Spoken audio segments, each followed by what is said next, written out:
Por la señal de la Santa Cruz de nuestros enemigos, líbranos, Señor Dios nuestro. En el nombre del Padre, y del Hijo, y del Espíritu Santo. Amén. Señor mío y Dios mío, creo firmemente que estás aquí, que me ves, que me oyes.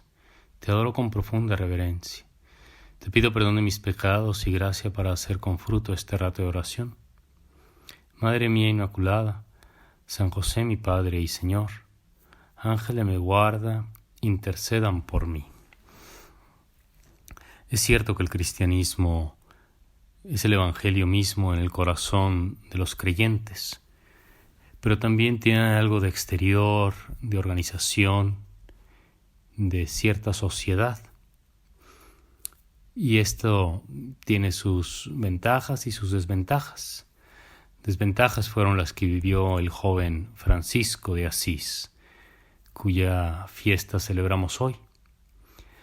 Un cristianismo social, el que le tocó vivir en casa, como quien pertenece a un club, pero sin mayores compromisos morales. Su familia era cristiana, pero más como de encuentros y de reuniones, de asistir a ciertas ceremonias, de tener una especie de estatus.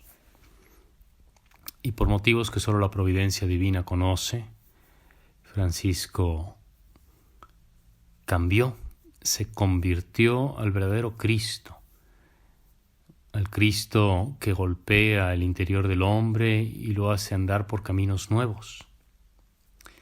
Es un Francisco que se da cuenta de que el seguimiento de Cristo, el ser discípulo de Cristo, no es pertenecer a una sociedad, a un club, no es formar parte de un grupo de élite, sino poner en práctica sus enseñanzas. La cosa más difícil de extirpar, de quitar del corazón para seguir de cerca a Cristo, es sin duda el orgullo, la soberbia, la vanidad. Por la vanidad se sofoca la palabra de Dios, dice el mismo Jesús en una de las parábolas al comparar esa palabra con una semilla y la vanidad y las preocupaciones de este mundo con espinas que sofocan la palabra. El caso es que Francisco se convirtió de a veras.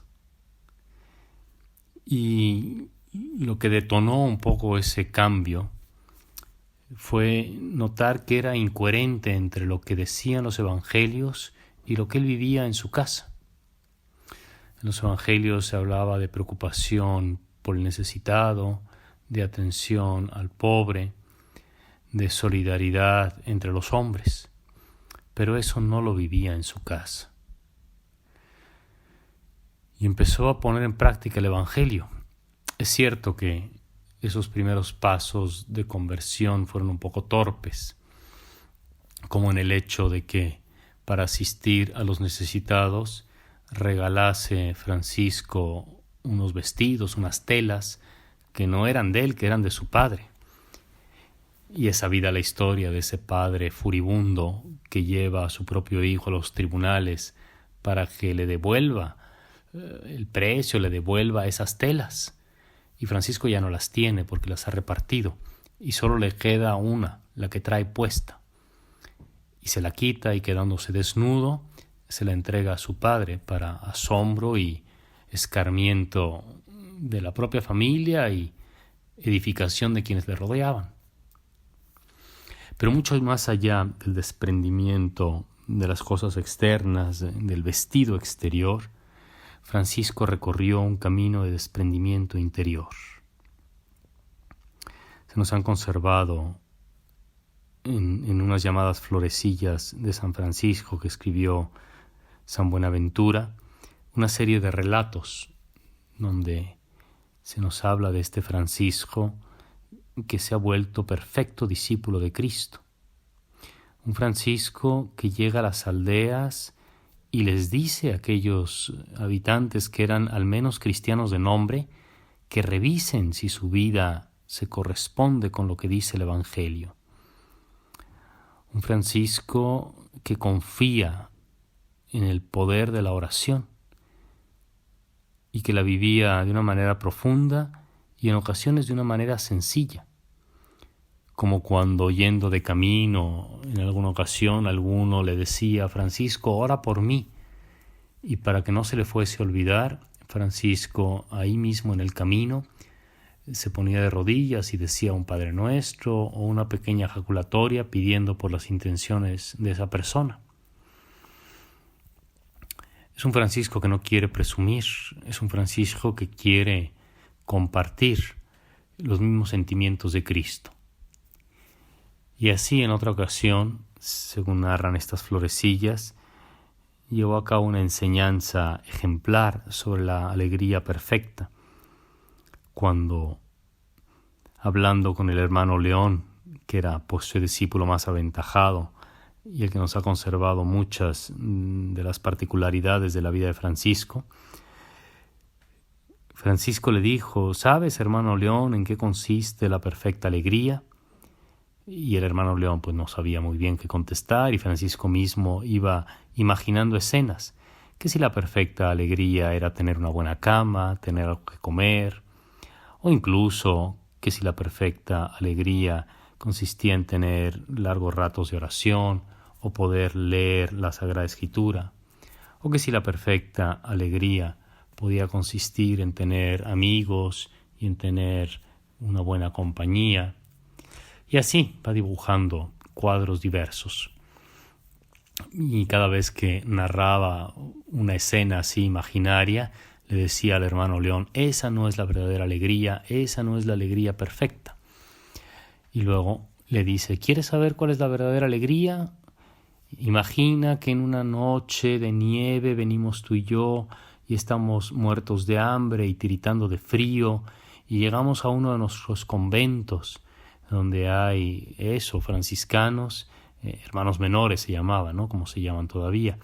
Y tocamos a la puerta y nos pregunta que quiénes somos y decimos: soy el hermano Francisco, pues casi el fundador de esta orden, y el hermano León. Y el que está dentro nos contesta: no es verdad, no los conozco, ustedes son unos bellacos, mentirosos, que solo quieren pasar una noche de calor. Y nosotros volvemos a insistir diciendo que no es cierto, que de verdad somos quienes decimos ser. Y los de adentro nos arrojan con malas palabras y nos insultan e incluso nos golpean, echándonos lejos. Pues mira, hermano León, le dice Francisco, si después de todo eso, tú y yo ni perdemos la paz, ni caemos en la inquietud, ni nos entristecemos, ni desesperamos, ni guardamos rencor, esa es la perfecta alegría. Francisco quería transmitir una enseñanza que es útil para nosotros también.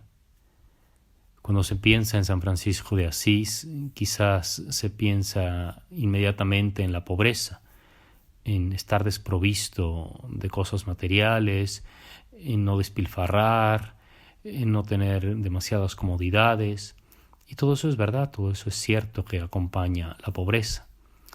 Pero de lo más difícil que un hombre se puede desprender, aquello que de verdad le cuesta trabajo porque es como una segunda piel, es el orgullo, el pundonor, ese honor orgulloso que todos llevamos dentro y que cuando nos es ligeramente pisoteado, cuando imaginamos o sentimos o que de hecho nos es quitado o se nos priva de ese honor, reaccionamos con violencia y sobre todo con mucha tristeza.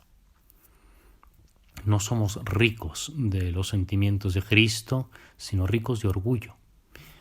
Y ahí puso Francisco el dedo en la llaga y nos dejó una tarea para muchos años de vida. Amar las humillaciones, enriquecernos de humillaciones y empobrecernos de soberbias.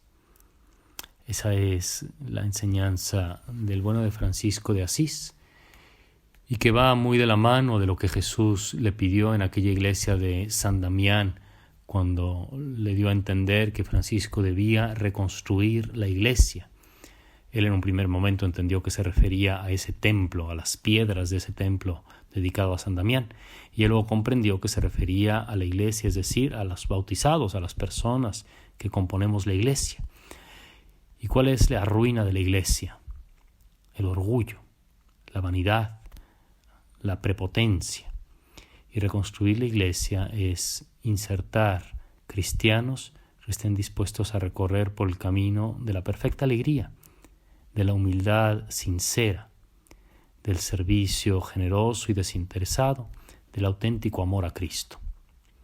Quiera la fiesta de hoy ayudarnos en este camino y tomar a San Francisco de Asís como lo que es, un perfecto discípulo de Cristo y un maestro también para nuestros tiempos. Te doy gracias, Dios mío, por los buenos propósitos, afectos e inspiraciones que me has comunicado en este rato de oración. Te pido ayuda para ponerlos por obra. Madre mía Inmaculada, San José mi Padre y Señor, Ángel de mi guarda, intercedan por mí.